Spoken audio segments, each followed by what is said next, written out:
Good morning. I'm Toni Preckwinkle. Thank you for joining us today for Talk with Toni.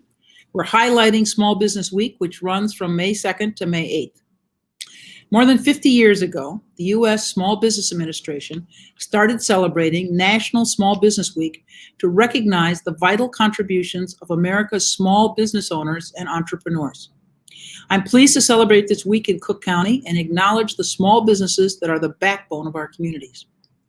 Over the past year, this recognition is especially important after the considerable challenges that many of our businesses and residents have faced, and from which they are still recovering. It further emphasizes the work being done through our network of business service organizations to support recovery.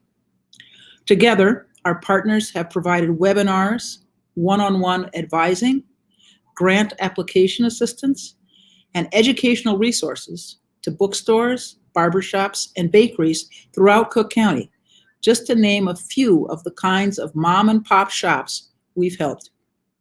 When Cook County received CARES Act funding last year, we began offering $10,000 grants, resources, and services to businesses with fewer than 20 employees that experienced revenue loss due to COVID. In the end, we were able to invest $29 million to support small businesses impacted by the pandemic. Led by our program administrator, Next Street, we've provided technical assistance to more than 4,000 small businesses and almost $17 million in grants to nearly 2,000 small business owners. Cook County is proud of the strength and resilience of our partners, funders, and recipients working together to support a thriving small business ecosystem. Today, I'm joined by our three guests who represent organizations that provide support and advocate for a variety of small businesses in Cook County. I'd like to welcome Rebecca Shee, Executive Director of the American Business Immigration Coalition, Sam Toia, President and CEO of the Illinois Restaurant Association, and Jaime Paulo, President and CEO of the Illinois Hispanic Chamber of Commerce. Beginning with Rebecca, could you please introduce yourselves and tell us a little bit about your organizations? Sure. Good morning, Madam President. It's really great to be here with you. So my name is Rebecca Shee, and I am the Executive Director of the American Business Immigration Coalition. We are a bipartisan coalition of 1,200 CEOs and employers across 13 states. We started in Illinois, and actually Sam Toia was one of our co-founders and board members, along with Jaime Paulo, Raul Raimundo, Sam Scott, Melody Hobson, Sam Sanchez. We support comprehensive immigration reform as well as small business economic recovery. We believe that both are essential to our shared economic prosperity, and that small business owners, especially our African American, immigrant, Latino, rural, and other underserved communities, are the economic engines of their local communities. Thank you. Sam? Thank you, Madam President, for having me this morning. Again, I'm Sam Toia, President and CEO of the Illinois Restaurant Association. The IRA represents all facets of the food service industry: restaurants, bars, caterers, event venues, brewers, food trucks, and everyone in between. Our mission is to protect, promote, and educate and advance the industry statewide.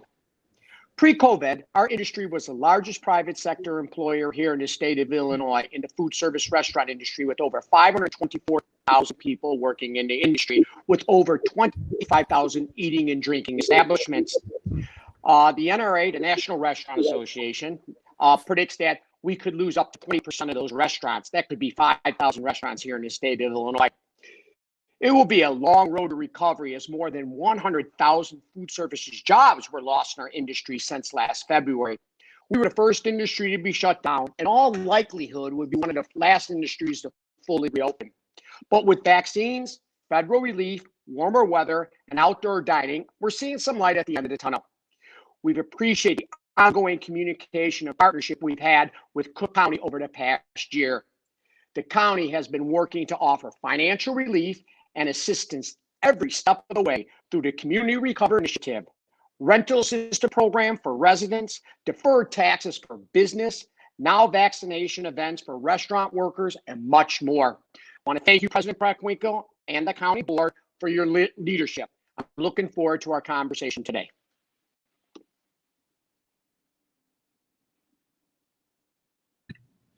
Thank you. Last but not least, Jaime? We can't hear you, Jaime. Good morning, Madam President. Thank you for having me today this morning in the distinguished panel, and looking forward to the discussion. My name is Jaime Paulo. I'm the President and CEO of the Illinois Hispanic Chamber of Commerce. We are the largest Latino business institution in the state of Illinois, and one of the largest in the Midwest. We represent about 120,000 Latino businesses in the state of Illinois, which 80% of those are concentrated in Cook County. Our job is to support immigrant businesses, from all sizes, from mom and pop shops all the way to corporations. So we have businesses of all gamuts. We work with restaurants, we work with service organizations, we work with any type of business. So our job right now is to help every business in the state of Illinois stay in business. So thank you so much for what you've done to help to rescue businesses. You said it on your remarks, and we look forward to continue this partnership. Thank you once again, on behalf of all our 4,000 members, for having us today. Thank you. Thank you. Thank you, Jaime. Let me begin by asking you some questions. Kind of what have you heard from your constituents this year? How else do you think we can be supportive of your members and the small business community that you represent? So our members have the business community is very worried. Basically, we don't want to lose. The data says we're about to lose 20% of our businesses in the state of Illinois, and we're making sure that doesn't happen. So what we're doing is we give them the right access to capital they need. We give them the instructions and the guidance so they can access grants like Cook County, for example, the Small Business Relief Fund that you gave out, Cook County through your efforts. So our job is to make sure that their businesses don't close down. So what we heard is people are happy to finally the city announced the opening of the city of the state of Illinois after July 4th. So we're very excited that that's going to happen. Obviously, we got to keep, follow the guidelines. So make sure we stay open. So we're ecstatic that's going to happen. All right, thank you. I think all of our business community, small business, medium-sized, large businesses, are grateful that we are looking toward a midsummer kind of opening up of our economy. President Biden, I think, has said that he hopes that we can celebrate the 4th of July with our families. And of course, we hope that people will be able to go to restaurants and bookstores and their favorite bakeries as well. Help us out. Sam, how would you answer that question? Well, at the IRA, we've been working 24/7 over the past 15 months to provide advocacy, guidance, and relief to all our restaurants and hospitality operators, everyone that needs help. We've acted as the COVID-19 resource center for anyone and everyone in the hospitality industry. And through the Cook County Community Recovery Initiative, we've helped thousands of suburban businesses and underserved communities navigate the PPP program, other grants, and reopening regulations. And now the Restaurant Revitalization Fund program. We've created pro bono networks of attorneys and dining design experts as well. So we're reaching out to all restaurants in Cook County throughout the state. We're also doing bi-weekly webinars with Cook County to provide expert advice on generating new revenue, mental health support, marketing strategy, increase off-premise sales like curbside pickup and delivery, real estate concerns, and much more.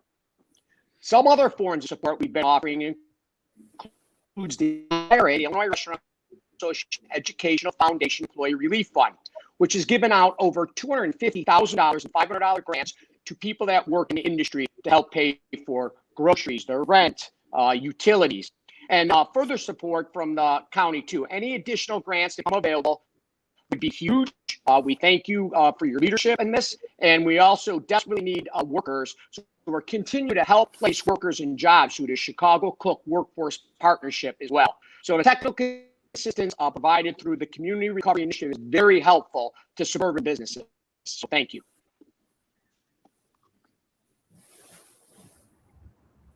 Oh, thank you. Rebecca, how would you respond? Sure. Thanks for that question, President Preckwinkle. So I think over this last year, we've seen that Our country has experienced this K-shaped recovery. Some of our biggest companies have flourished during the pandemic, while 60% of businesses of color and sole proprietors have had to permanently close. Most recently, the SBA said that nearly 80% of businesses of color continue to be left out of government programs like the PPP, despite being most impacted by the pandemic.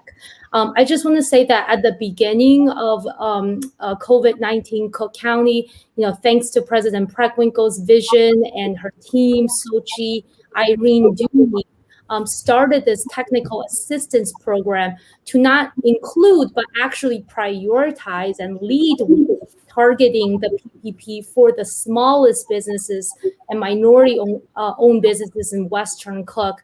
And so through this partnership and with Sam and Jaime, we were able to assist 219 small businesses of color in Western Cook to receive over $8.1 million in PPP loans. And that was an average of about 37,000. So really reaching the smallest, most vulnerable businesses. And this actually, once President Biden, to the President Preckwinkle's point earlier, when President Biden came into office, he actually nationalized our Cook County model, and it's called Community Navigators, and included over $100 million in the American Recovery Plan, so that counties and states across the country could really replicate this technical assistance. So the short answer is that number one, I think Cook County saw over a year ago, it's not just the dollar amounts that's needed for small business recovery, but also how we assist our most vulnerable businesses in getting these dollars. And then number two, to President Preckwinkle's point earlier, she would just put out these amounts, 10,000, right, 15, 20,000, as a floor, not a ceiling for our small businesses. And that's something that, thankfully, the federal government has finally caught up to. So I would say those two main issues, and that the county has done really well on, and we need to improve on other levels of government. All right, thank you. Thank you. Did I miss anybody in response? I think I got everyone. Okay, good. Sam, I want to come back to you a little bit. What's the landscape going to look like for restaurants? I mean, you've said that the national estimate is that we're going to lose 1 in 5 of our restaurants, and Rebecca just said that disproportionately our communities of color have not had access to PPP across the country. What's going to happen to hospitality? Well, as I mentioned earlier, the National Restaurant Association predicts we could lose up to 20% of our restaurants here in the state of Illinois, which would be over 5,000 restaurants. And we started before the pandemic with 594,000 people working in the industry, and we can lose up to 100 and maybe 110,000 people working in the industry. So what's been very helpful is, the PPP loans that turned into grants, and now the Restaurant Revitalization Fund, which I got to commend President Biden and his team, because the first phase of the Restaurant Revitalization Fund went to women-owned business. They're going to be the first 21 days. Our applications are going to be processed. That's going to be women-owned businesses, veterans-owned businesses, and people economically disadvantaged community as well. So that's very, very helpful. We know over 180,000 restaurants have applied. Restaurants and bars have applied for our, Restaurant Revitalization Fund, and over 96,000, 97,000 are from the communities I just mentioned: women, veterans, and disadvantaged communities. So we're very, very, very glad to see that. We would like to see the Restaurant Revitalization Fund be refunded, because we're not sure 28.6 billion, which is a lot of money. It's for all independent restaurants throughout the country, from New York to New Orleans to Minneapolis to Chicago to San Francisco. So we're not sure that is money, and it's for independent restaurants. And we know Chicago and Cook County is a very independent restaurant city and county. We have a lot of independent restaurants. We're not a chain restaurant kind of county. So it's important we help our independent restaurants through the Restaurant Revitalization Fund. And we've talked with Senator Durbin and Senator Duckworth about replenishing that. They're on board. We know that Senate Majority Leader Schumer is on board. Speaker Pelosi is on board. So hopefully we replenish that and help all our small businesses in the economic disadvantaged areas get these grants. They're not loans, they're grants so they can stay in business. So that's what we're advocating for right now. Make sure we're helping all our businesses in Little Village or in Homewood or in Cicero or in Melrose Park or in Calumet City. So President Preckwinkle, if I may, Sure. actually have a meeting with Sam Toia next week to talk about how we can help the restaurant industry. We the information is not getting to the mom and pop restaurants in the neighborhoods. We've been walking the corridors in Cook County, in suburb Cook County, and my team and I have been walking the corridors the last week, informing businesses and restaurants that they have to take advantage of this great opportunity because they're actually going to give you is a grant where you lost in 2020. So basically, they go by 2019, when your gross income in 2019 was, and you lost this in 2020, and the federal government is going to give you what you lost in 2020. So please, if you're any restaurant out there, take advantage of this opportunity. And Sam is absolutely right. We need to refund this fund because it's going to go quickly. So you have a window of 20 days. We on the 4th day with the applications being open. So time is running out for all the minority restaurants out there. So please apply. We are at the Chamber of Commerce. It is our duty to help every restaurant, everybody. And this is the reason why I called Sam the other day to have a meeting and see how we can help and collaborate with each other, because at the end of the day, we need to take care of our community. Yes, thank you, Jaime. Well, let me see if I got this right, Sam. The Federal Restaurant Revitalization Fund is presently open to women-owned businesses, veteran-owned businesses, businesses owned by people of color. Exclusively next 20 days. Is that what you said, Jaime? Yes. So we've got to get the word out quick. I'm grateful that you are doing the footwork to reach people, and I know that Rebecca and Sam are reaching out to their constituents as well. Rebecca, anything you want to add on this one? Yeah, I think just the need for the door-to-door hand-holding of the smallest businesses and sole proprietors, and that was something that we learned thanks to the partnership with Cook County, was that we found some of our businesses of color or the smallest businesses didn't have an email address, didn't have an access to a printer. And so for all of these government loans and grants, right, those are very basic fundamental things. So then our navigators will like sit with people and create their first email, learn how to check their emails on their iPhones. And so things like that, I think that we're grateful that there is technical assistance thanks to the county. The other example I would just share is that, last Shutter Venue grant also opened from the federal government. Within the first few days, there was 11,000 applications submitted and 8,000 were incomplete. So just another example, it's not just the dollars that's important, which it is, and to Sam's and Jaime's point, it needs to get renewed quickly, but it's also the technical assistance, especially when it comes to our businesses that are minority owned, isolated culturally, linguistically, or geographically. So, what I'm sorry. Go ahead, Jaime. One of the things, Rebecca's absolutely right. Businesses are busy running a business. They don't have time to fill out a 10-page application. And it's so small, they don't have a CPA at hand that has all the documents together, just to like the payroll, the 990, the IRS stuff. So it's been a challenge for restaurants or businesses to actually apply. Now, it's not that they don't want to, it's just they need help. So we just became very learning organizations like ours and the Restaurant Association and in ABIC in helping businesses actually taken by the hand and showing how to do it and giving them a real opportunity to get the grant. And that's the key here. And that's the reason why the Cook County COVID Relief Fund has been so successful, because you guys given us an opportunity to actually work with the business and making sure they have a standing chance at getting those grants, because they submit applications incomplete and not, right away they push them out. They're out because they're incomplete. They don't have the time to call them back and say, hey, you're missing a document. The workload is so big, they just push them out. But once they have a complete application, they actually have a real opportunity to get those funds. And that's been the key to success for this particular grant. And I think what you put together, Madam President, it should be a national model. I mean, it's not just giving people money, it's showing them how to spend that money. And that's the key to this.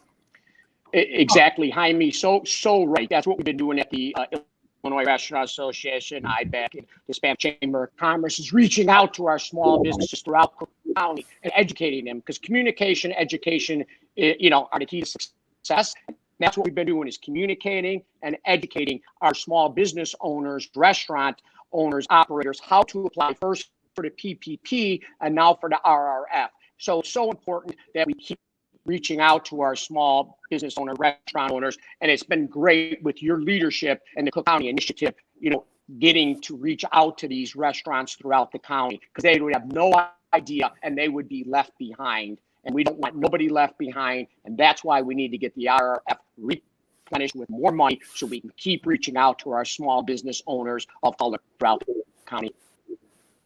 Well, I just want to say I'm really grateful to all of our assist agencies, 3 of which are represented here, for their good work in tapping into their networks and making personal contacts. By definition, small businesses are unlikely to have, an accountant on staff or whatever, to do the kind of detailed work that's often required for these grant applications. And unless they get help from an assist organization, they don't have a shot. As you point out, Jaime, their application is likely to be incomplete or insufficient in some way, and that just kicks it out of the pile. They don't even have a shot. So we're very grateful. Let me ask you, what are the experiences that you had as a result of your work in this pandemic that you think it's important to share with us and the small business community? Rebecca? I'm sorry, Madam President, I wasn't able to hear the question well. Sure. I just kind of, what have you learned, or what experiences you might want to share with us, or how you've kind of pivoted in the work you've done as a result of the pandemic, and how can we take those lessons as we move forward here? I think that the pandemic just further exposed the inequity when it comes to not just access to resources for individuals, but really for our small businesses and businesses of color. And so I would just say 2 lessons moving forward as we're continue to rebuild and recover. One is, and this is actually what we learned when we were going door to door to help small businesses apply for these grants, is just number one, these applications need to be way simpler. I think we were able to give feedback, whether it was to the federal government, SBA, and or the county or the state, is just the applications, during the pandemic for our smallest businesses should just be simple, right? I mean, we don't want any fraud. We want accountability. But to Jaime's point earlier, people don't have attorneys, don't have CPAs on staff, our smallest business. So the simpler, the better. I would say number 2 is this paying attention to, when you put out a program, that there has to be a program with funds, that there has to be a parallel small technical assistance program that gets people the funds in hand, so that they can rebuild and recover. And then I would say the third thing is just for government, just having an openness to continue to refine and shape and make their programs better and more accessible. And looking at the K-shaped recovery, it's very clear. Companies like Amazon and others have made more money, and their stock prices have been just skyrocketed, and who's been left behind. And so then in our next phase of programs, let's just target our money, if they're with more funds from the ARP or infrastructure, to target our funds to those that have been left behind. And I think Cook County has been a good model and has had that openness working with partners on this. Okay, what I heard is that we need to simplify our application process, I will just tell you from the government perspective, this is always a challenge because we're held accountable for how the money gets spent. And so we have to operate within the parameters the federal government sets. And sometimes that means we have to request a lot of information that maybe from your perspective and even from our perspective isn't necessary.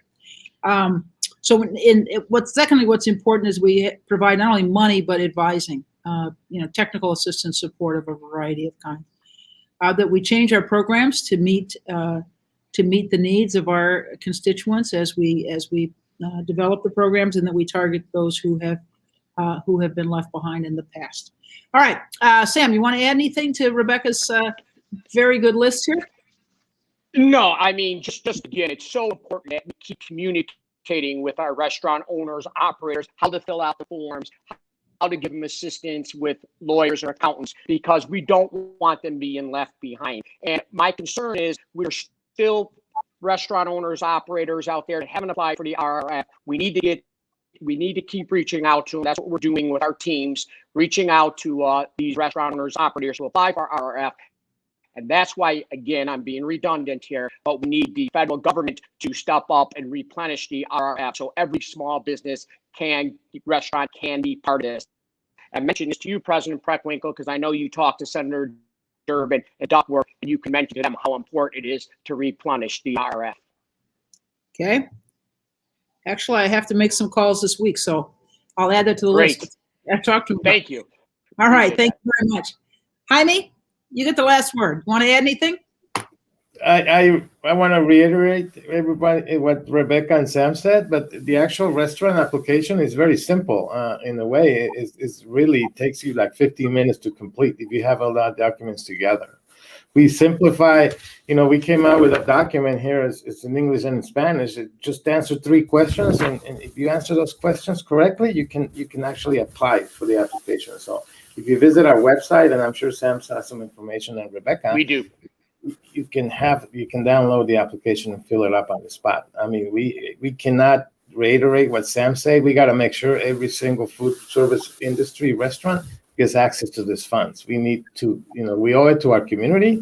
They're at the heart of our community. Restaurants is what makes our communities what are. So we can't lose them. So I cannot. If you're a restaurant owner, if you know a restaurant owner out there, please tell him or her to apply. I cannot.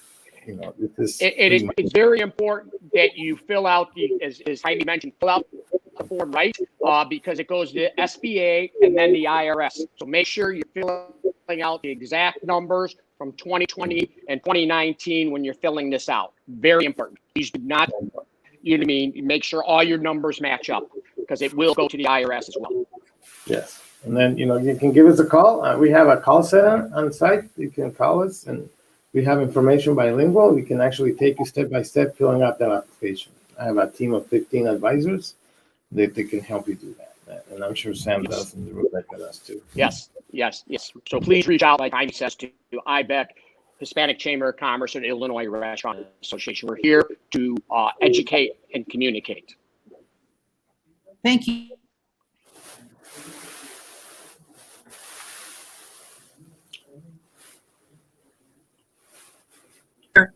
But also for the good work that you've been doing throughout the course of this pandemic. We're grateful to have you. Thank you. Thank you. Thank you so much, Thank you for your leadership. Thank you, ma'am. Thank you.